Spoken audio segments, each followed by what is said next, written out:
You're listening to the Radius Church podcast, recorded live each Sunday in North Hollywood, California. What's up? Good morning.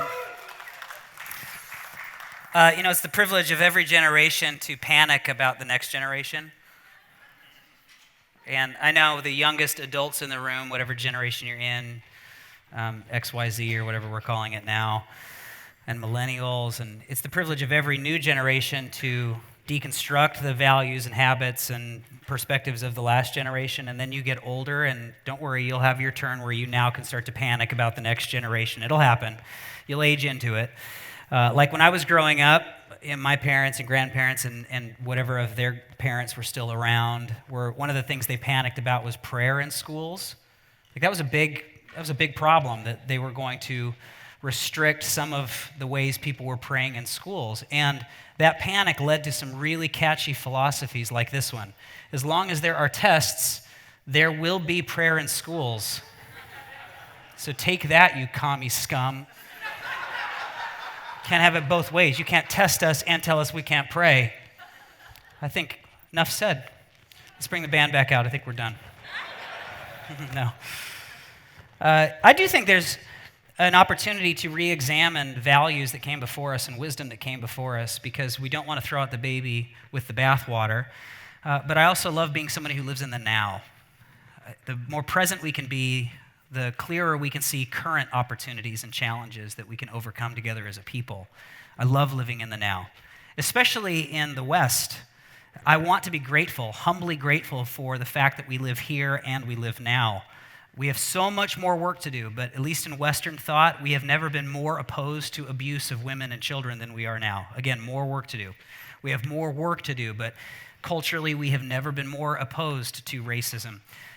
We have more work to do, but currently there has never been greater opportunities for education for people and for social work for people. Hi, Leslie. How are you?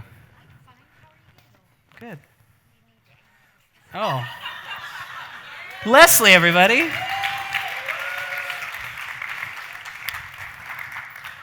Commitment to excellence right there. All right, back to one. It is the privilege of every generation to... You're awesome. I love our team so much. This and that. Around with the joke. The prayer, tests, and these commie scum. Oh, yeah. Thank you, social work. Wow. The one guy I pay to pay attention. That's awesome. One of the things I love, actually, is we live in an age of the scientific method. The medicines that we take and how we understand our universe, we don't have to leave that up to superstition. We actually can ask really good questions and be curious and actually start to find some answers to things that are helpful for us and, create even more discovery for us. But I still don't think there's much panic needed for the generations that came before us, especially if you're somebody, for instance, who's really panicked about prayer in schools, because people are still praying, And some of us are still praying the way people have always prayed. In fact, I'm sure some of you could recite this with me. Don't worry if you can't recite this, but some of you help me out here. Our Father, who art in heaven, hallowed be thy name. Thy kingdom come like zombies, will be done on earth as it is in heaven. Give us this day our daily bread, and forgive us our debts, trespasses, depends on which denomination you're from, as we forgive our debtors or people that trespass, and lead us not into temptation, but deliver us from evil. For thine is the kingdom and the power and the glory forever. I always wish that Jesus had done that in alphabetical order. It would have been easier to remember the power, glory, kingdom part at the end. See, Grandma, there's nothing to worry about. People are still praying like zombies. It's okay. And listen, if you didn't know that, don't worry about that. It's not some magical incantation. It's actually something Jesus taught people to pray, but it wasn't the specific words. I think sometimes religious people get hung up on the words. It was more about teaching us what kinds of prayers God loves to answer. What can you pray about that God really wants to pay attention to? This whole message is not really about prayer, but it is about leveraging the cultural moment we're in to try and live the best possible lives we can live with the one shot we have, the one life that we have to give. And as much as it's our privilege as new generations to deconstruct the values of the old, it would be irresponsible for us not to examine our own instincts, examine the world that we're creating. Like, for instance, we need to examine the fact that we are the very first generation, not only globally, but historically, who has no mutually agreed upon moral compass.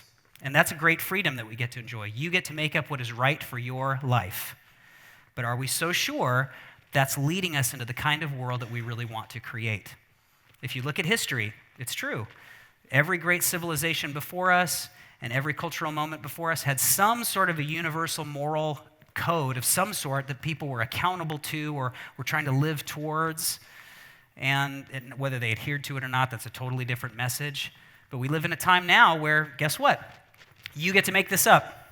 You get to find your truth. You get to decide for yourself big transcendent ideas. What is good? What is true? What is beautiful? But if we don't also pause from time to time to examine whether or not our truth lines up at all with the truth, we might be leading ourselves into some inadequate thinking or even some dead ends. Are we really creating the best possible life that there is to live as we make it up as we go along?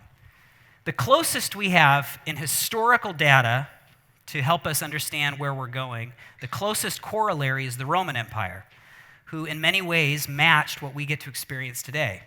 Ancient Roman Empire, a couple thousand years ago, the world had never seen the economic power of the Roman Empire. The world had never seen the political and military power of the Roman Empire. And at the same time, they had an increasingly subjective approach to morality. Just do what you want to do as long as you don't hurt people. Might sound familiar to some of us. That's where the Roman Empire was leading. That's the life that they were creating. And then we have to wonder, is history going to repeat itself the way that history always repeats itself?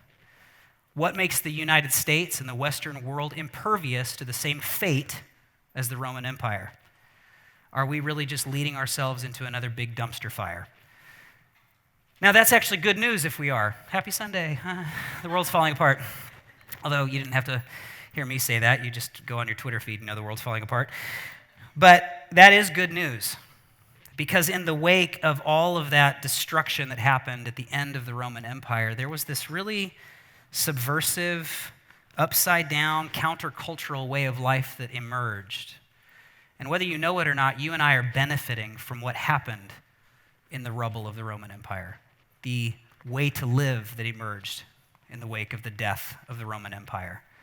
In fact, I would go so far as to say, even if you make up your own moral code for life, which is your freedom to do, I think much of this life that emerged in that time 2,000 years ago is the kind of life we all most deeply want in our souls. I do think that what emerged 2,000 years ago was truly the best way to live. And every generation since that has paid attention to some of those codes and ideas has improved not only their lives, but the world around them. And I want to call us back to some of those ideas because I don't think they're old. I think they're timeless. Now, one of the ways that I try to remember this provocative way to live, a word that has helped me remember this, is this word, MODGNIK. That's how you pronounce it, MODGNIK. Now, serious church people in the room, you're super excited because you think that's Greek or maybe Hebrew, possibly Aramaic, but at least it's not English, which means Joseph did his homework, okay? But calm down. It is a totally made-up word. Totally made-up word, but it perfectly describes this countercultural, upside-down way to live your life. And I do think, and I know it's presumptuous of me to say this, I think it's the best way to live. Exactly.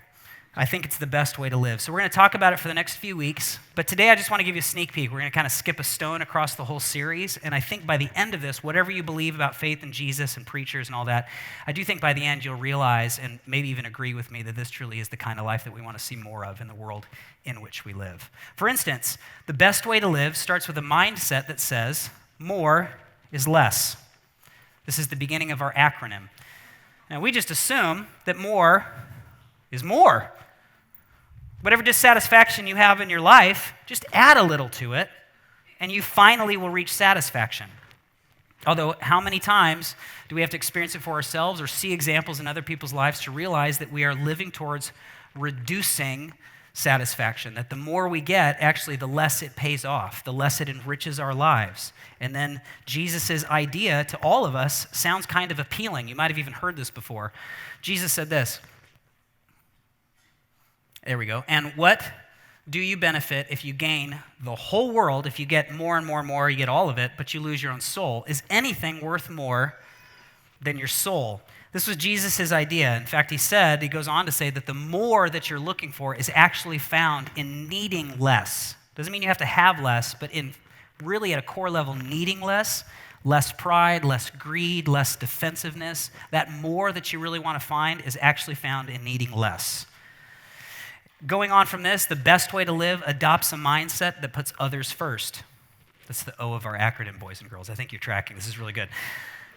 Now I'm going to quote somebody who was following Jesus, who took the teachings of Jesus and started to encourage other people to live their lives the way Jesus envisioned it. Paul, he wrote to some early churches who looked a lot like us, and he said, now listen, here's the best way to live. Don't be selfish. Don't try to impress others. Be humble. Thinking of others as better than yourselves. Don't look out only for your own interests, but take an interest in others too. I know we love this idea. I know that it's appealing, so let me simplify it for us so we can begin to apply it. The best way to live is to put relationships first. The best way to live is not using people. It's not reducing people. It's not ignoring people. It's paying attention to and investing in the lives of people, mourning with people who are mourning, and celebrating when people win. This is the best way to live your life. If we're going to fight at all, we should be fighting about who can help the most. If we're fighting at all, we should be fighting about who gets to serve first. That's why I love being a part of this community, where people carve out time from their precious schedules to invest in themselves, like you're doing here, and a growing number of people are carving out time from their precious schedules to invest in all of us, like Leslie, who adjusted the sign. Serving. She could be doing all kinds of other things with her smart self and her precious time, but this is one of the ways she wants to serve and put others ahead of herself this morning. I love being a part of a community like that. Closely related to that mindset, the best way to live also realizes that you descend into greatness. I know that seems absolutely counterintuitive because we live in a world that rewards you with likes and then maybe sometimes money, but mostly just anxiety. It rewards you with likes, and then you get a platform, and then you get to feed your ego, and then Jesus comes along and says, stop it, stop it, stop it, stop it. You're just creating insanity for yourself. There's nothing wrong with wanting to be an influence in the world. Jesus never said there's anything wrong with greatness, wanting greatness and acknowledgement in the world, but he said, I want to show you how to get the best kind of greatness. Watch me, watch me. And then the greatest person, just historically, the most significant figure that has ever lived, Jesus, the most famous person who has ever lived, showed us a lifestyle of radical humility and deference. And it would seem like the more influence that Jesus got, the more other people were built up. That he didn't have to use up people or reduce people or step on people to achieve greatness. And we love that idea. We wish more leaders adopted that idea, right? We wish more of our leaders around us would see that they can just descend, in a way, run towards the mess, in a way, run towards the problems and be a solution for the real needs of people. If that was their motivation or their track towards greatness, the world would be a better place. But it's not easy to do. In fact, the people that were closest to Jesus witnessed him doing this in person, in the flesh. They had a hard time realizing how greatness happened in someone's life. There's this famous conversation I love. And if I was one of the disciples and was writing a biography of Jesus, I would leave this part out, but they included it. And they're traveling with Jesus, and they're like, Jesus, hey, when you finally take the Oval Office, I just want to know, just so we can, set our expectations. Which of us is also going to have greatness with you? Like, which one of us is going to be, just let us know. Like, I've been working pretty hard here. I think I'm a cool guy. Like, am I going to be included? Am I going to be great alongside you? And then Jesus sort of lays out, here's how greatness is achieved. This is what Jesus says here. You know that the rulers in this world lord it over their people. That's normal. We're used to that. Officials flaunt their authority over those under them. But then Jesus says this, among you, this is the best way to live. It's going to be different, to be upside down. Whoever wants to be a leader, nothing wrong with wanting that, among you must be your servant. Now, you might believe, like a lot of people do, that Jesus was just an enlightened ethical teacher. You also have to bring along with that the fact that Jesus claimed to be God. That also happened. He claimed to be God, and if that is true, that means that God, imagine the demotion that God had to take on himself just to live life among us. Like, that is quite a staircase down from being God to living like you and I. That's what Jesus was claiming was happening in front of them. That his greatness was best exercised by descending into the needs, the real lives of the people that he could best serve, the people that he could free, the people he could bring hope to. And at times, it seemed like he wasn't asking us to necessarily go that far because we didn't have that far to fall. Instead, he's just like, listen, be kind and compassionate one to another. Forgive each other. He told us, like, listen, sometimes descending into greatness just looks a little bit more like not having to, be asked to do the dishes. Simple actions like giving up your parking spot to somebody else. And in Los Angeles, you might as well hang on a cross. That is awful. Apologize to your friend or your boyfriend, girlfriend, your spouse, your neighbor, before they've apologized for everything they need to apologize for. Go first. Take the lower position. What was incredible about the leadership of Jesus, the example of Jesus, is he was showing us that the best way to live is someone who is, no matter what level or what title they have or whether they're being seen or not seen, they are confident with taking the position of greatest help, the position of greatest love, the position of greatest sacrifice. And whatever greatness that life is meant to have, they found it by descending into the reality of life, not trying to elevate themselves and their brand above it. You descend into greatness. It's the best way to live. Another mindset that creates the best possible way to live is a mindset where generosity flows, which may mean that we actually pronounce this MODGNIK, but I don't really know. Is it GIF or GIF? GIF, because it's a graphic. What? I truly carved out this time so that you could teach me what this is. It's in my notes. Well, this is not generosity flows. This is generosity flows. Whatever you want to do with this is generosity flows. This is tough, especially in a community with very tight margins, expensive city where paychecks come and go, more go than show up.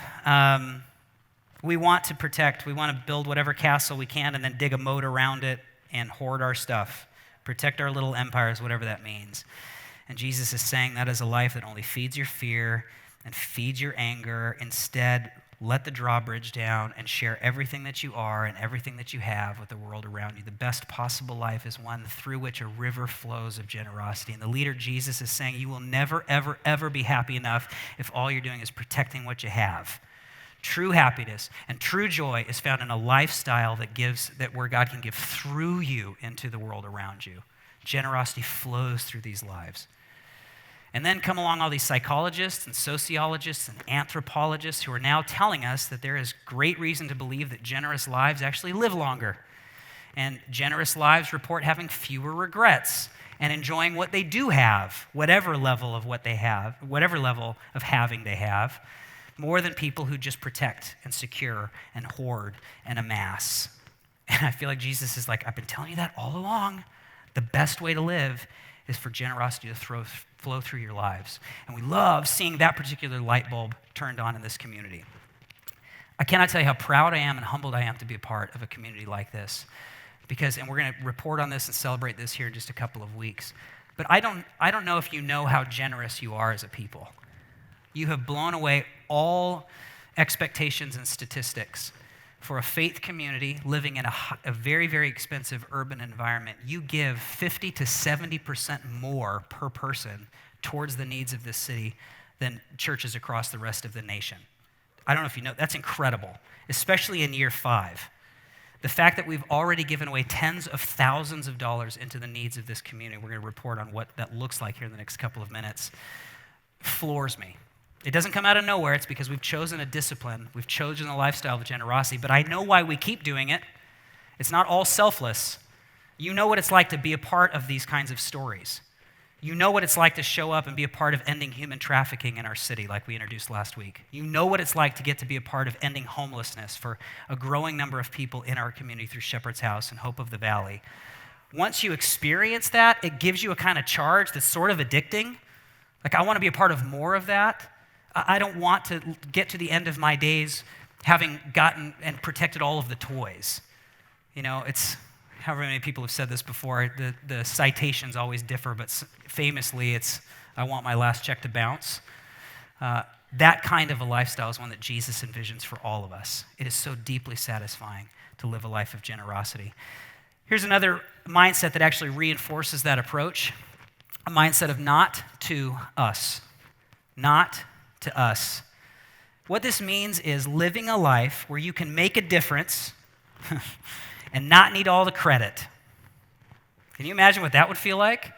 Make a difference and not need any credit. It's okay if you get it. It's okay if people acknowledge it from time to time. But what if you were just freed up to focus on making a difference and I don't need a title? Making a difference and you don't have to share it on your Insta story. Make a difference, and listen, if you never see my name attached to it, it was still meaningful for me to make a difference because this is not about me. It's not to us. Jesus said that he showed up to take your life and make it a light. And then, here's what he wanted to do with that light in Matthew chapter 5. He's going to let your light shine before others, that they may see your good deeds, the way you're living your life, and not necessarily acknowledge you or give you credit for it, but glorify the source behind it, glorify your Father in heaven. Some of us have started to learn that the best way to not need a spotlight is to live a life that becomes a spotlight. If you're looking at me at all, I want to really quickly deflect you to somebody who can give you more hope than I can give you, more faith than I can give you, more love than I could possibly give you. I don't need a spotlight if I orient my life to becoming a spotlight. I will live not to me, not to us. Now, another outcropping of that is that anybody who sees that light should be allowed to find that light. Jesus modeled this for us. The best lives are also radically inclusive. Let me give you a little context. Jesus showed up. He's not the only guru. He's not the only Messiah.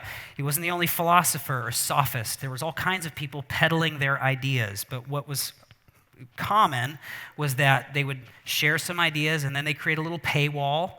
And, here's my free podcast, but if you become a Patreon subscriber, then you get some other content. You get the inside scoop. That was very normal in the time of Jesus. People created all kinds of initiation dues in order to be a part of their school of thought, all right? They created racial policies and gender policies just so that it was clear who was allowed in and who was not allowed in. And then along comes Jesus. He spends most of his time paying attention to, investing in the lives of the people who were left out, kept out, checked out, the people at the margins.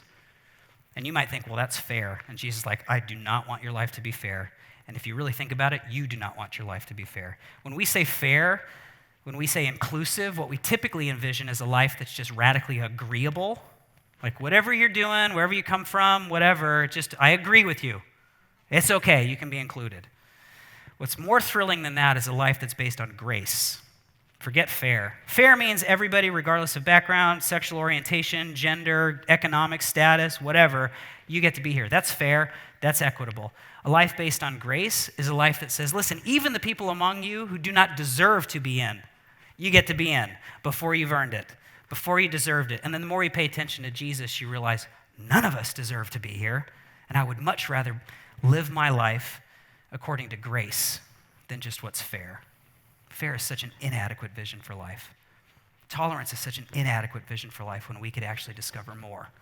Jesus is radically inclusive. No wonder so many people wanted Jesus to be in charge. Can you imagine if you are on the fringes, you are on the margins, you are the silenced minority in your community, and Jesus is paying attention to you? He's giving dignity to you. He's giving respect to you. You'd be like, yeah, can that guy be in charge? Can we forget all the oppressive leaders that we've had in office before this? Can he be on the throne? Jesus, please be king. He was getting so much pressure from his family, from his closest friends and followers. And then right when that was at its zenith, when it was most likely that he could start a coup that would take over the Roman government, Jesus decided to say, the ultimate expression of life, I know you want to make me king, but this king is going to go to a cross. He could have accepted a plea bargain. He could have defended himself. He decides not to. Nobody forced him to go to that capital punishment, and yet he chose it. And everybody around him thought it was the worst bait and switch they had ever experienced. Jesus, I gave you all of it. And are you telling me that this whole thing just ends with me bloody on a cross like you? Well, you'll have to stick around and find out. What does a death tell us about the best way to live? Actually, a whole lot more than you might think. This is the ultimate expression of life. That sums up the MODGNIK. You still haven't any idea what this is. Or maybe you do, because some of you have been paying attention. Actually, I hope all of you have been paying attention, but if you've been fixating on this word, what you might have already figured out by now because you're super smart is MODGNIK is just one way to describe the absolutely backwards, upside down, inside out kingdom. That's the response I wanted, by the way. Now I'm going to go around and like pull a quarter out from behind all of your ears real quick. Leslie, is that okay? Is that the angle? I got a thumbs up, thanks. This was the idea that Jesus couldn't shut up about. He said more about the kingdom than anything else. Now, of course, he was talking to people who were living within a kingdom, so they had some schema to tap into, some paradigm. He was leveraging that to expose more. But I love this little section in that prayer that some of us zombie-like recited earlier where Jesus teaches us to pray, God, I want your kingdom to come, your will be done on earth as it is in heaven. I don't know if you know this, but when he first said that, it would have sounded familiar to some of his audience because when Jewish adherents, some today, but a lot back then, when they would close their time in synagogue, they would pray the Oadish. And part of the Oadish prayer, I don't have this memorized, unfortunately, is exalted be God's great name, or hallowed be God's great name, in the world that God created according to God's will. May God let his kingdom rule in your lifetime speedily and soon. Amen. What that prayer was longing for and hoping for was a political, societal change that would finally establish the kind of peace that they really wanted. God, please, one day I hope. And until then, we'll just wait. Wait for the world to change. Jesus' prayer takes on a different nuance. Jesus decides to empower us to pray that, yes, God, ultimately I want life that you can create. I want that to be all there is. But in the meantime, I want you to create more of that life in the life that we're living through right now. And I want you to start creating it through me. I want to be a source of that life to the world that we now exist in. I want a little bit of up there to show up right here. Because wouldn't it be like heaven if more and more people were not motivated by their lust and their greed and their hate and their pride? Wouldn't it be just a little bit more like heaven if more people were activated towards generosity rather than fearful hoarding of their resources? Wouldn't it be a lot more like heaven if more of our greatness, more of our leaders, more of the influence actually had a mindset of serving people first, helping the most? Wouldn't that be just a little bit more like heaven? God, lead me to do that, to be a source of that. So what is the kingdom? What is the kingdom that Jesus talked about? Well, specifically, what the kingdom is what life looks like when God's in charge. There's got to be a king if there's going to be a kingdom. Specifically, when Jesus talked about the kingdom, he said, this is what life looks like when God gets his way. Or the way we've described it before is the kingdom is life as God knows it. And the prayer that Jesus empowers us to pray, the vision he empowers us to live towards is, God, I just pray that more of life as you know it will infuse life as we've settled for it. And use me to be a part of it. See, Jesus' prayer for us, his vision for life that he's given us, is less about what happens after you die. It includes that. But more importantly and helpful for us today, his prayer, his vision for your life is what it means to truly be alive and free. And that's what this series is about. Now, the idea of giving God control of your life in Los Angeles in 2020 should threaten you. Why? Because people in the name of God have done all kinds of hateful, abusive things with that idea. And so you should keep your radar up. You should be cautious.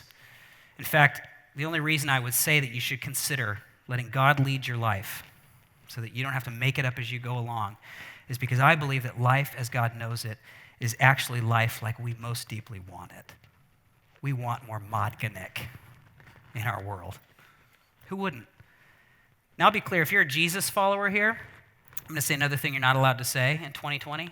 You should do this. I know just should all over you, but you should. If at some point in your life you've said, Jesus, save me from a life without you and lead me to a life I can't have without you, I can't say you're my leader and not obey what he's saying. He has commanded us to do this. And let me tell you why that's so important. In this day and age, people can go anywhere to hear what we're going to talk about for the next few weeks, but it is rare to find what it looks like in a real life. Let's put this stuff into practice and see if we don't change the world around us. We are a source of God's love and hope and faith to this world. Even if you don't believe in Jesus, I think you still want some more MODGNIK in your world. Of course you do. You know, it was in the rubble of the Roman Empire that this counterintuitive and countercultural way of living emerged. And what history will tell you, don't trust a preacher, go do the history homework for yourself. What history will tell us is that from that emerged a brand new access to education. It wasn't just for the elite anymore. Incredible resurgence of art and beauty, the creation of beauty. There was an establishment for the first time of hospitals for people of all economic levels and hospice care for elderly and the dying, which did not exist unless you had a certain economic status before the end of the Roman Empire. What emerged from there is the first evidence of an empirically based scientific method because people believed that the world was designed and therefore we could expect things to make sense. All of this, not all of it was done by people who followed Christ, but all of that was catalyzed from a culture of people, a community of people who were following a specific vision of life given to them by Jesus. We are called to not just live the best possible life we can live, but to bring love and peace and hope in this world. And I know right now you feel like you might be living through another big dumpster fire. Welcome to an election year, and the world is falling apart, but let me tell you why that is good news. It's because a greater way to live will become an obvious choice in the midst of pain. There's actually, can I sing? Can I do something indulgent real quick? As I was preparing the message for this, she's like, even if you said no, I have the microphone, I'm going to sing.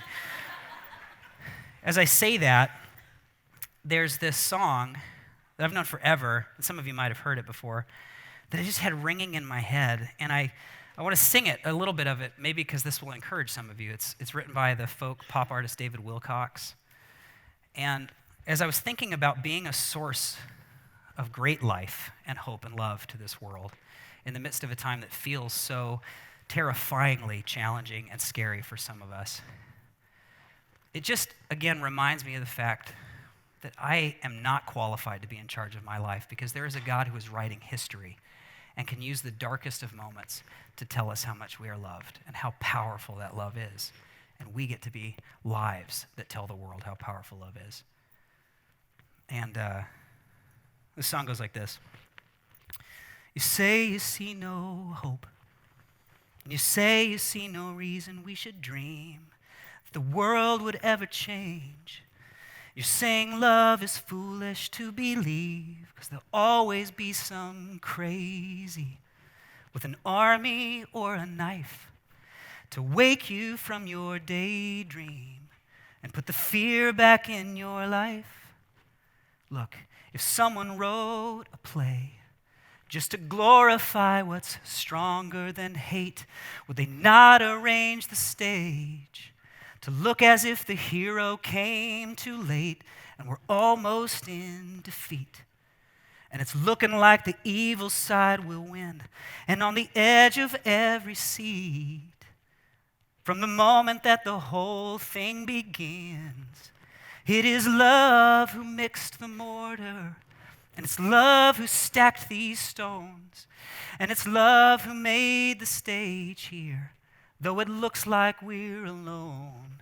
In this scene set in shadows, like the night is here to stay, when there is evil cast around us, well, it's love that wrote the play.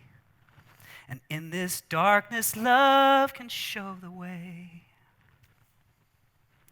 I believe the stage is set for a greater way of living to become the most appealing and obvious way of living. But what it will require of us is something so countercultural. I think the stage is set for true beauty and true art and true influence and true freedom and true greatness, but I believe that it is hidden behind the true rebellion of not trying to run our own lives, but finally running after a vision for life from the creator of life and love. So let's follow him into a better way of living together. The world needs it. Let me pray for you. Father,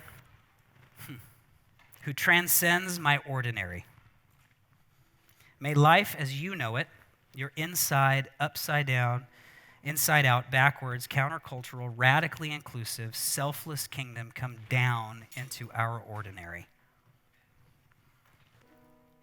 And God, I pray you start to just weed out all my pride and fear and anger and selfishness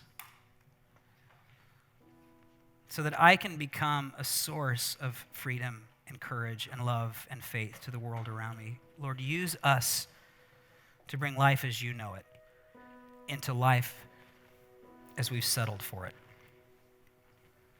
We love you, and we pray all these things in Jesus' precious name. Amen.